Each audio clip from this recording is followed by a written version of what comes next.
Barn, Netherlands, September 29, 2017.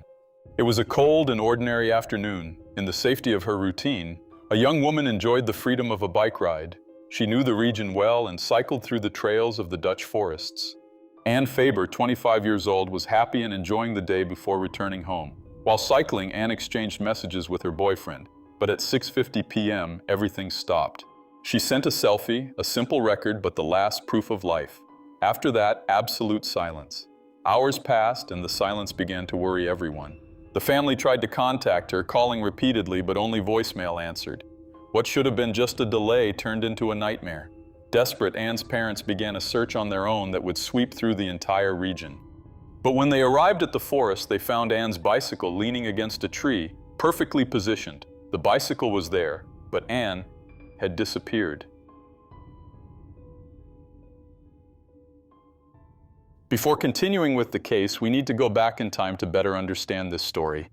Anne Faber was born on December 15, 1991 in the Netherlands. She was the first daughter of Wim Faber and Elze van Heeswijk, who 4 years later had another child, a boy named Rogier. When Anne was only 1 year old, her family moved to Elst, a village near the city of Arnhem in the Netherlands, where they still live to this day. During her childhood, Anne was described as a brave, stubborn girl who loved making friends. According to her mother, by the age of 4, she already knew all of her classmates by name and was friends with almost all of them. Her father, Wim, says she was a very intelligent and entrepreneurial girl.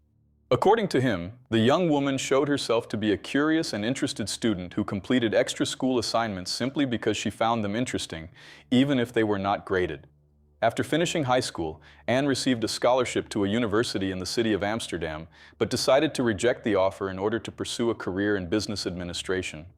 The young woman moved to the city of Utrecht, a large Dutch city, where she was hired by an art company. One of her roommates in the city says that Anne was someone you could talk to all night long, as she was very communicative and kind.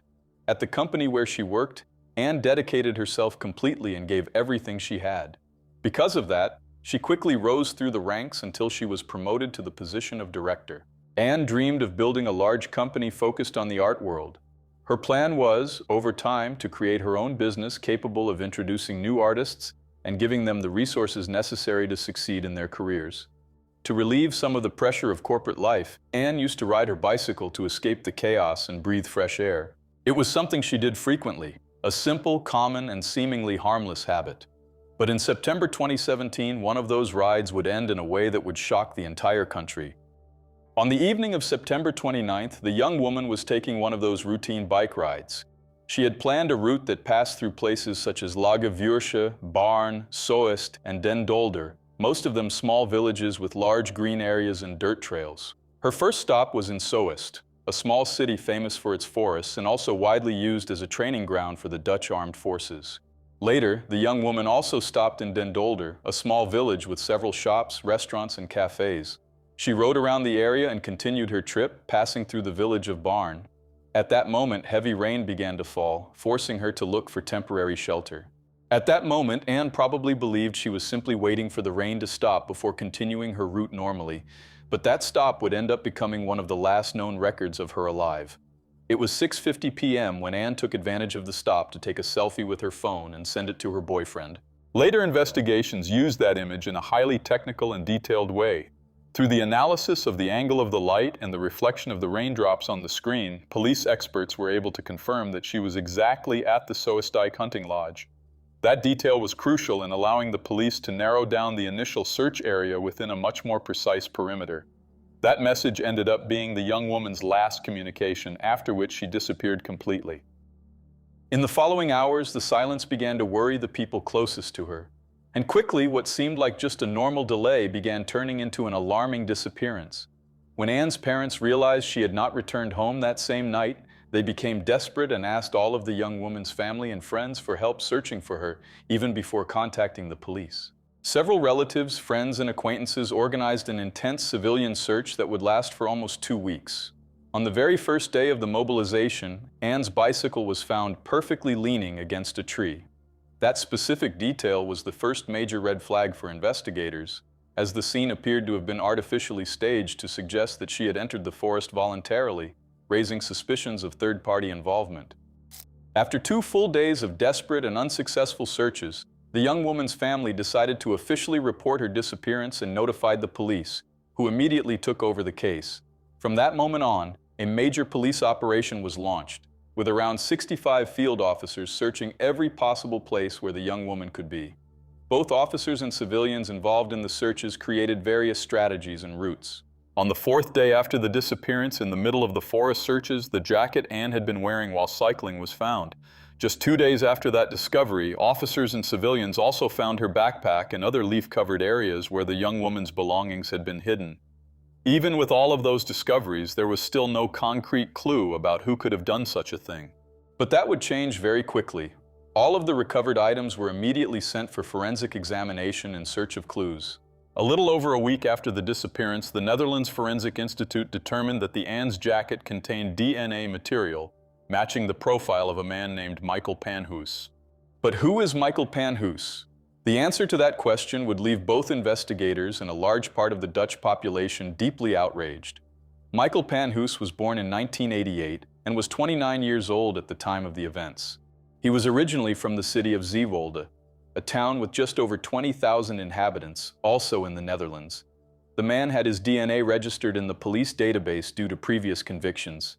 Michael was first convicted in 2011 for forcing intimate relations with 2 young women in May 2010. In addition to that, he was also convicted of 5 cases of extortion, attempted violent robbery, and illegal possession of weapons.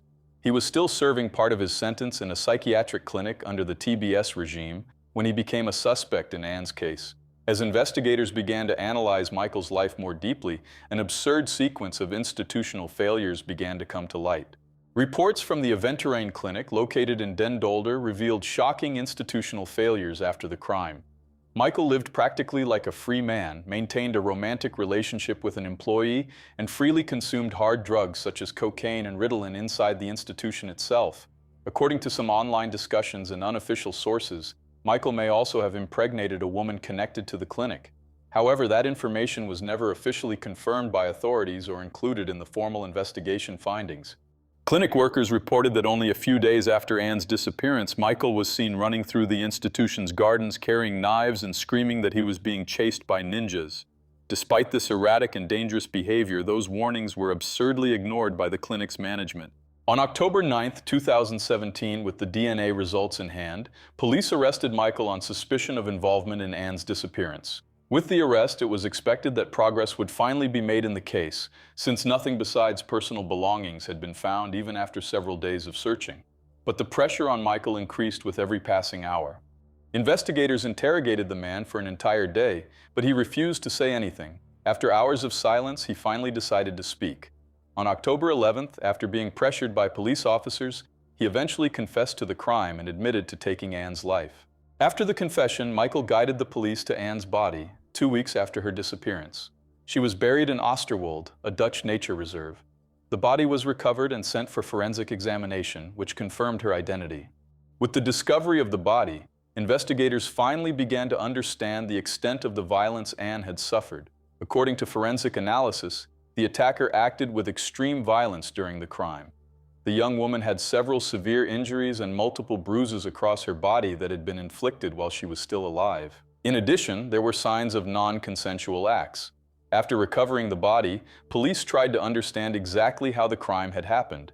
In his statement, Michael claimed that on the day of the crime, he told the psychiatric clinic he needed to repair his scooter and receive permission to leave the institution. According to him, he was coincidentally riding his scooter along the same trail as Anne when he ended up colliding with her bicycle.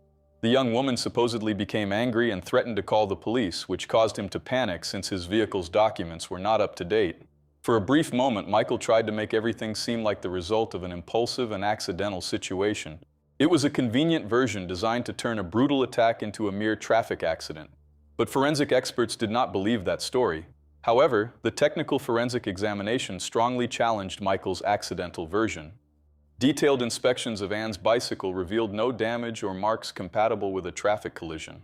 That led prosecutors to conclude that he deliberately pursued her and knocked her down with the intention of attacking her.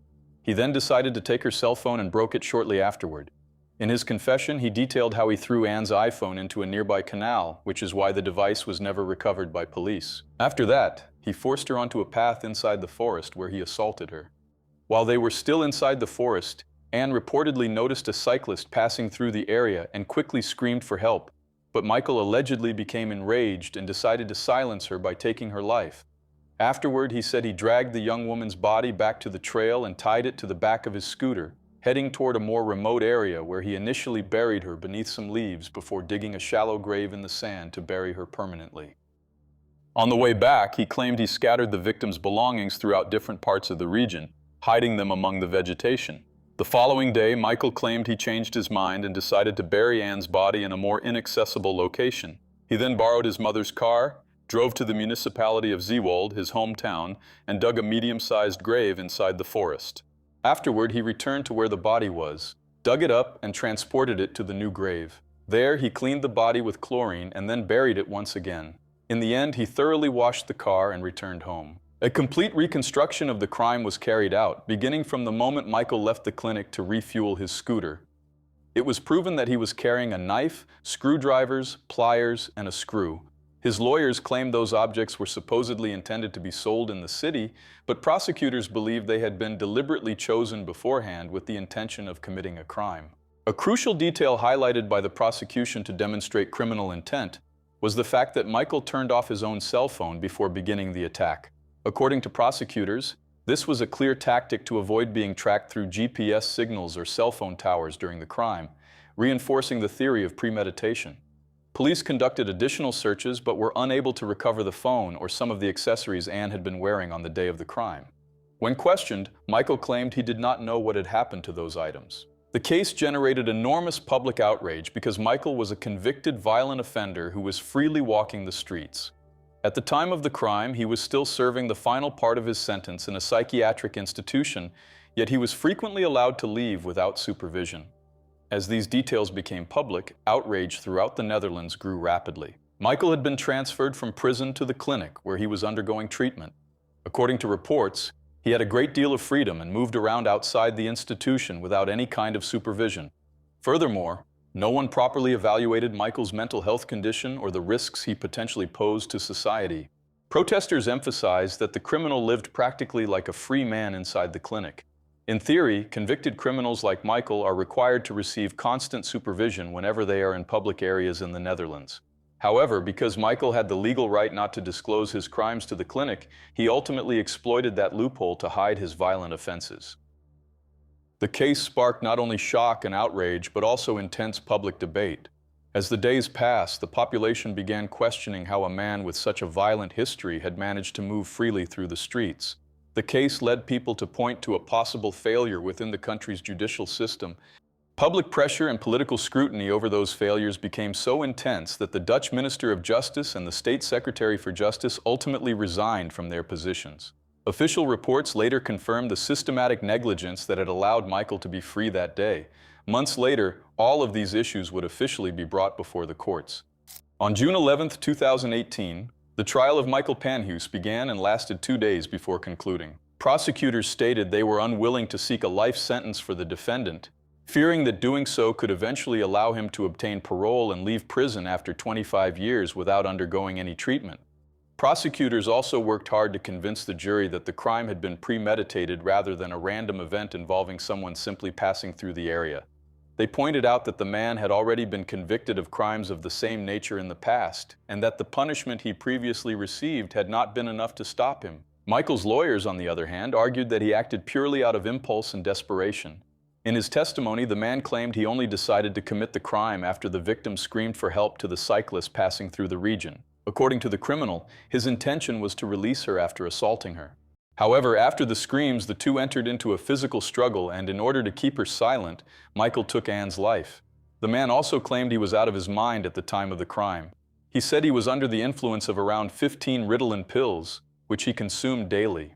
Despite the defense's arguments, prosecutors maintained that there was sufficient evidence to demonstrate intention and planning in the crime. After jury deliberations, the Utrecht court announced the sentence for Michael Panhuis. He was sentenced to 28 years in prison for the crime against Anne Faber, in addition to receiving mandatory psychiatric treatment for an indefinite period of time. The sentence was exactly the one requested by prosecutors. He was also ordered to pay more than 137,000 euros to Anne's parents and brother for the crime. Although the first court initially ruled that the crime had not been premeditated, during an appeal in 2019, the legal classification of the crime was formally changed to premeditated murder. Dutch justice concluded that there had been sufficient time for reflection between the initial kidnapping and the final act of taking the young woman's life, which legally characterizes premeditation within the country's legal system. During that same trial, Michael was also convicted of assaulting 2 security officers and 3 employees of the psychiatric clinic where he was being held while awaiting trial. According to reports, he punched and bit those individuals during an outburst of rage. Psychological evaluations of the defendant revealed that he suffered from a personality disorder with antisocial traits. The man was also dependent on alcohol, Ritalin, and other narcotics. The crime against Anne received widespread coverage throughout the Dutch media and in several other countries, both because of its brutality and because of the failures that allowed it to happen. Anne's family protested the outcome of the case and demanded that Michael receive a life sentence, even though prosecutors had chosen not to request that punishment. They argued that someone with such violent criminal records should never have been released so easily. Her parents also lamented that the crime was completely preventable, since forcing the man to disclose his full criminal history would have prevented him from being allowed to leave the institution that day, meaning their daughter would still be alive. Over time, the family decided to transform their pain into pressure for change. In honor of her memory, her family joined the initiative Namens de Familie, with the support of Slachtofferhulp Nederland. This project works to provide guidance and support to other families facing media exposure and public pressure after experiencing the pain of a serious crime or disappearance. Additionally, on a more personal level, the Anne Faber Stipendium was created to encourage young talent in the cultural field, keeping her legacy alive in a positive way. Her mother said she misses her every single day, while her brother Rogier said he misses his sister's hugs. Hans Faber, Anne's uncle, published a book in 2019 titled Anne, Chronicle of a Search, featuring an afterword written by the young woman's father. In the text he wrote, "My sweet and beautiful daughter is gone from my life forever. The life ahead of me has been stripped of all lightness, brightness, and desire to grow old. I will never again see her running with her dazzling smile, witness her marriage, or watch her children grow up. All I truly want is for her to come back and sit beside me on the couch, resting her feet on my lap." Thank you for watching, and see you in the next video.